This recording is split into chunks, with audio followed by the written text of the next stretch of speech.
ইসলামী bank news top 10। সাবেক সংস্কৃতি বিষয়ক মন্ত্রী আসাদুজ্জামান নূর এবং সাবেক বেসামরিক বিমান পরিবহন ও পর্যটন প্রতিমন্ত্রী মোহাম্মদ মাহবুব আলী গ্রেফতার।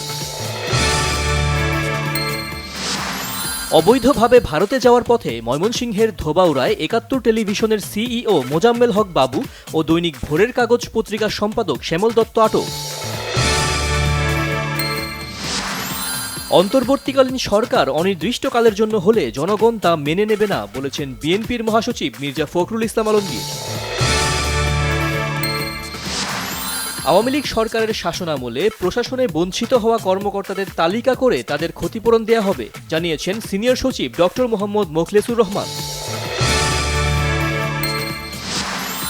সকাল থেকেই রাজধানী সহ দেশের বিভিন্ন স্থানে বিভিন্ন সংগঠন র্যালি সহ নানা আয়োজনে ধর্মীয় ভাবগাম্ভীর্যের মধ্য দিয়ে পালন করছে পবিত্র ঈদে মিলাদুন্নবী।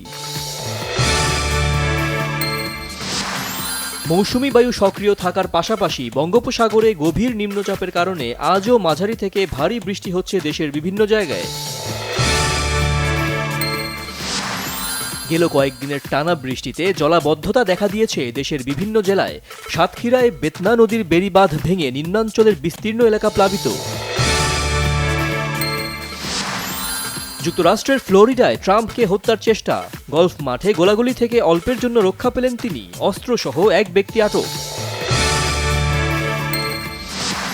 ভারী বর্ষণ ও বন্যায় ডুবছে এশিয়া আর ইউরোপের দেশগুলো।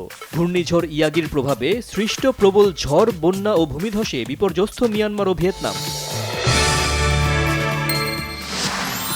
লা লিগায় জিরোনাকে উড়িয়ে বার্সার মধুর প্রতিশোধ, কাতালানদের টানা পঞ্চম জয়ে লামিনে ইয়ামালের জোড়া গোল।